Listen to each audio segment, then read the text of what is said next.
ብዙዎቻችን ስለ ፓይታጎረስ ቴረም እናውቃለን። እሱም ይሄ ኤ ቢሆን ይሄ ቢ ቢሆንና በሁለቱ መሃል መስመር አስምረን ሲ ብንለው ኤ ስኩዌር ፕላስ ቢ ስኩዌር ኢዝ ኢኳል ቱ ሲ ስኩዌር ነው ይለናል። ግን ይሄ ፎርሙላ ከየት መጣ የሚለውን ታውቃላችሁ? ከምታስቡት በላይ በጣም ቀላል ሐሳብ ነው።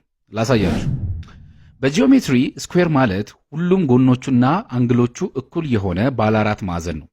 ስለዚህ ኤ ስኩዌር ፕላስ ቢ ስኩዌር ኢዝ ኢኳል ቱ ሲ ስኩዌር በሚለው ፎርሙላ ላይ ኤ ስኩዌር ማለት ይሄ ይሆናል። ሁሉም ጎኖቹ የኤ ርዝመት አላቸው። ቢ ስኩዌር ማለት ደግሞ ይሄ ነው። ሁሉም ጎኖቹ የቢ ርዝመት አላቸው። ሲ ስኩዌር ማለት ደግሞ ይሄ ነው። ሁሉም ጎኖቹ የሲ ርዝመት አላቸው።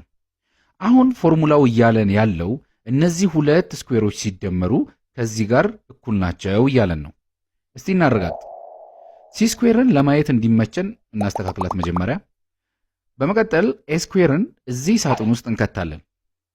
በመቀጠል ደግሞ ከዚህ የተረፈውን ቅርጽ ቆራርጠን ወደ ቢ ስኩዌር እናስገባው። ትክክ ብሎ ይገባል።